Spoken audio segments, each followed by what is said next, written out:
নমস্কার, কেমন আছেন সবাই? চয়নিকা ব্লগে সবাইকে স্বাগত জানাই। আজকে বৃহস্পতিবার, বাবুকে স্কুলে দিয়ে ঘরে ঢোকার আগেই গেটটা খুলে চোখে পড়লো একটা লম্বা কাগজ। লম্বা একটা বিল, বাইরে দিয়ে বিদ্যুৎ বিল। এটা এসেই দেখলাম মিটারে ঝুলিয়ে রেখে গেছে। দেখি কত টাকা বিল এসছে আজকে। বাবা, 4,380 টাকা বিলটা আসা মানেই হলো সেই মাসটা একটা বড় ধাক্কা আমাদের কাছে।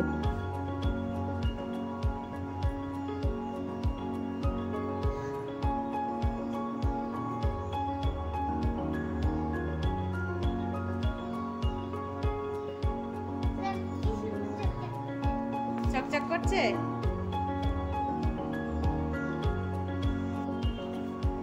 বাবা, না না, সত্যি তো ফ্রিজটা অনেকদিন মোছা হচ্ছে না।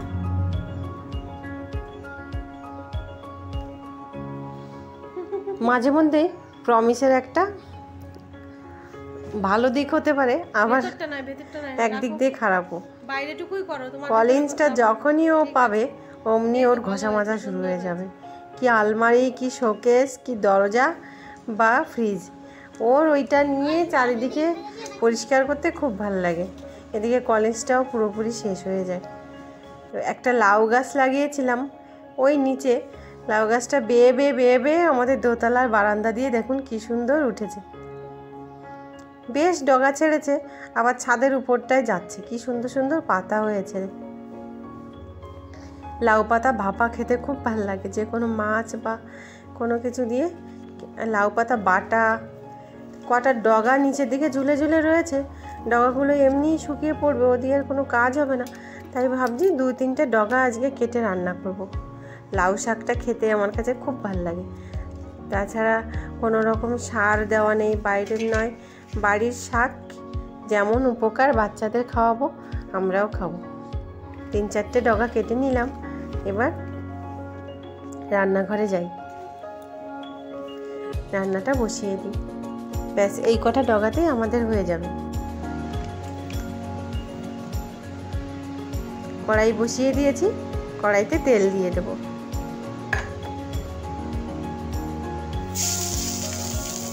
এবার কটা রসুন ফোড়ন দিয়ে দেবো। তেলে রসুনটা একটু ভেজে নেব। ব্যাস, লাল লাল করে রসুনটা ভেজে নিলাম। আলু কেটে নিয়েছিলাম, আলুগুলো ভেজে নেব।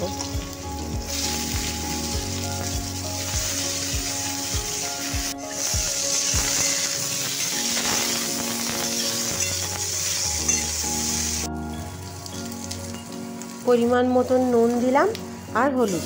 এবার নুন আর হলুদ দিয়ে আলুটা সুন্দর করে ভেজে নেব। এরপর এই যে দেখুন লাউ শাকগুলো কেটে ধুয়ে রেখেছি, এগুলো ওর মধ্যে দিয়ে দেবো। যা গরম পড়েছে এই সকাল সকাল, তাই যেন মনে হচ্ছে কি দুপুরবেলা হয়ে গেছে। এবার জল দিয়ে দেব। রান্নাঘরে খুব তাড়াতাড়ি শর্টকাট রান্নাটা বসাবো। এদিকে ভাত বসিয়েছিলাম, ভাত হয়ে গেছে। এই যে ঝোলটা ফুটে উঠেছে, ভালো করে নেড়ে চেড়ে নেব। আলুও সেদ্ধ হয়ে গেছে।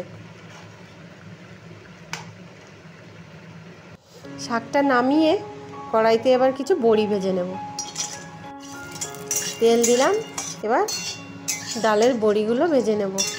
একটু লালচে লালচে করে ভেজে তারপর ওর মধ্যে আমি শাকটা, নামিয়ে রাখা শাকটা, এই বড়িগুলো তুলে তুলে দিয়ে দেব।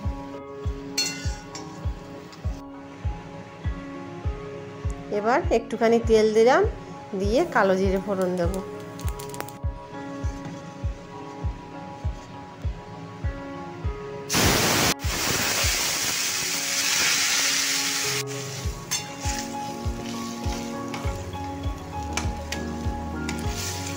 ব্যাস, পাতলা পাতলা ঝোল হবে বড়ি দিয়ে, খেতে ভাল লাগবে। এদিকে কালো জিরে ফোড়ন দিয়েছি, আর একটু ভেজে রাখা রসুন দিয়েছিলাম। ওই যে বললাম শাকে রসুনটা খেতে ভালো লাগে, যার ভালো লাগে সে খাবে, না হলে না খাবে। আমাদের কিন্তু খুব ভালো লাগে। একটুখানি তেলে ভেজে নিয়ে তারপর থেতো করে ঝোলের সঙ্গে মিশিয়ে দিলে বেশ সুন্দর একটা গন্ধ আসে। এবার নেড়ে চেড়ে একটুখানি ঢেকে নিলে রান্না রেডি। গরমের সময় বাচ্চাদের নিয়ে এই সব শাক পাতা খেলে কিন্তু শরীরে অনেক উপকারও হয়। সব সময় তেল মশলা রান্না খেতে কিন্তু অতটা উপকারীও নয়, ভালো লাগে কিন্তু অতটা উপকারী নয়। কটা গোটা গোটা লঙ্কা দিয়ে দেব, বেশি দেব না, বাচ্চারা খাবে, ওদের শাকটা খাওয়ানো খুব দরকার। আমরা পাতে খেয়ে নেব।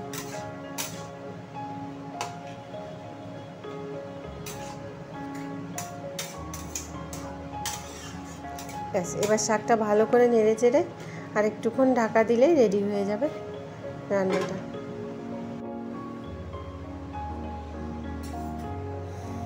শাকটা রান্না হয়ে গেছে, এবার নামিয়ে নেব।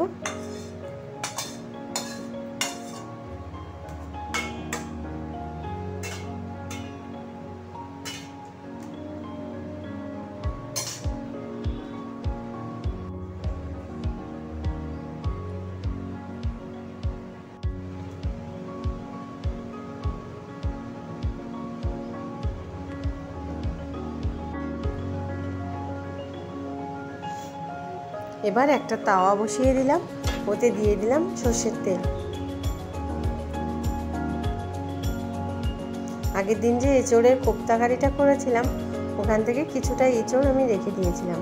ওই একইভাবে বেসন দিয়ে মাখা এঁচোড়টা ফ্রিজে রেখেছিলাম। আজকে একটু বাচ্চাদের ওই দিয়ে বড়া মতন বানিয়ে দেবো। গরম গরম বড়া বানালে খেতে কিন্তু ভালো লাগবে। নুন, হলুদ, জিরে গুঁড়ো, ধনে গুঁড়ো, গরম মশলা গুঁড়ো সব রকম মশলা দিয়ে সুন্দর করে মেখে রেখেছিলাম। আজকে শুধু পেঁয়াজ কুচিটা দিয়েছি, বেসন দেওয়া ছিল, বেসন দিয়ে সুন্দর করে মেখে এই যে লাল লাল করে ভেজে ওদের দেবো খেতে। এদিকটায় অল্প খানিকটা চিকেন নিয়ে এসেছিলো, একটু ম্যারিনেট করে রেখেছে আপনাদের দাদা। নুন, হলুদ, জিরে গুঁড়ো, ধনে গুঁড়ো, চিনি, গোলাপ জল, এবার হচ্ছে গ্রিন সস, চিলি সস, এই যে রেড চিলি সস।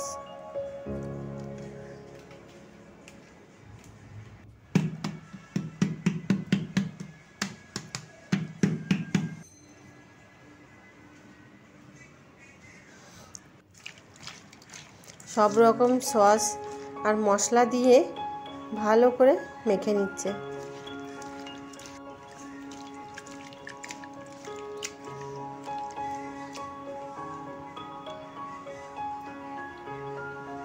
চিকেনের পিসগুলো দেখুন, প্রায় মাঝে মধ্যেই এই রকম করে আমাদের বাড়িতে চিকেন পকোড়া বানানো হয়। আধা ঘন্টা মতো ফ্রিজে রেখেছিলাম, এবার বের করে নিয়ে কর্নফ্লাওয়ার আর একটু বেসন দিয়ে মেখে নিলাম। এরপর প্রমিসের তো টর্চ হয় না, ওকে থাকড়ি ভেজে দিতে হবে, সর্ষের তেলেই ভাজবো। একে একে সবগুলো দিয়ে দেবো সর্ষের তেলের মধ্যে।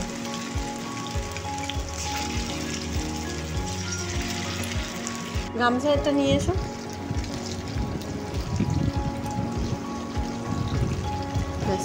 বেশ লাল লাল করে ভাজা হচ্ছে।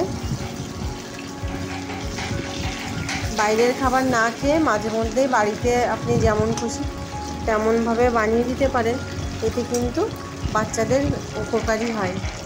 বাচ্চারা হোক বা নিজেরা একটু লেবুর রস দিয়ে প্রমিস এবার এটাকে খাবে।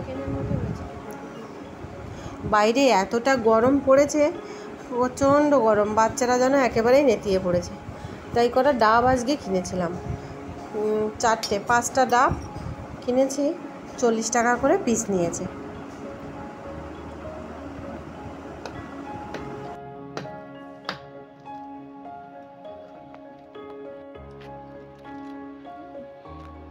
নারকেল হয়েছে, দেখেছো? এই জলটা খেতে মিষ্টি হবে। সরো এদিকে।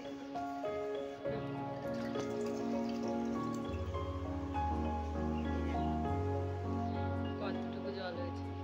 এইটুকু জলের দাম কত নিল? 50 টাকা। খেয়ে নে বাবু। মিষ্টি উপকারী আছে গরমের সময়। এই যে হাবিজাবি খাবার না খেয়ে একটু ডাবের জল খেলে, আখের রস খেলে তাতে উপকার হয়। সামনে না তোমার পরীক্ষা, খাও। পুরোটা খেয়ে নাও। হ্যাঁ,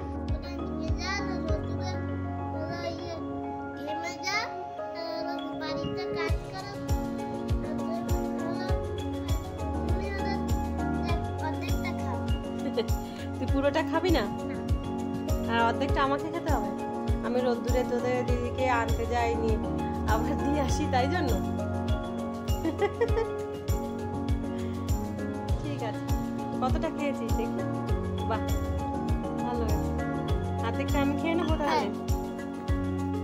এদিকে আয় বাবু, দেখ কি সুন্দর নরম নরম নারকেল বেরিয়েছে ডাবের থেকে। খাবি? আয়, ভালো মিষ্টি লাগবে। আয়।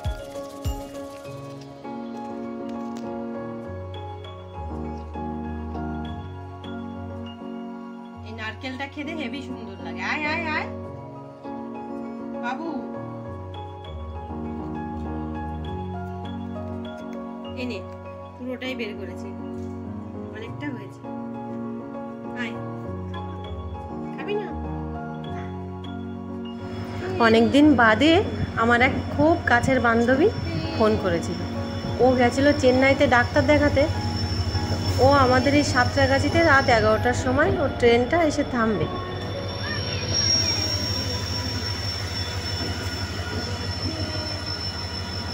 ওদেরকে গেছিলাম আনতে। ওর সঙ্গে দুটো ছোট ছোট বাচ্চা ছিল, ওই জন্য ও কষ্ট করে আর পারছে না। আমি প্রতীক্ষাকে নিয়ে 10:30 নাগাদ বেরিয়ে গেলাম। স্টেশনে গিয়ে দেখি পুরো স্টেশনটা ফাঁকা। এখন তো 10টা, 10:30টার বেশি বাজে। 11টা বাজতে আর বেশিক্ষণ সময় নয়।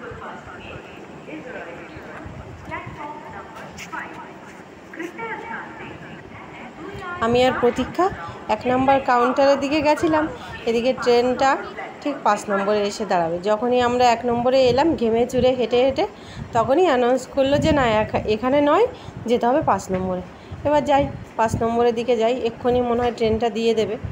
এই যে বলতে বলতে ট্রেনটা চলেও এসছে।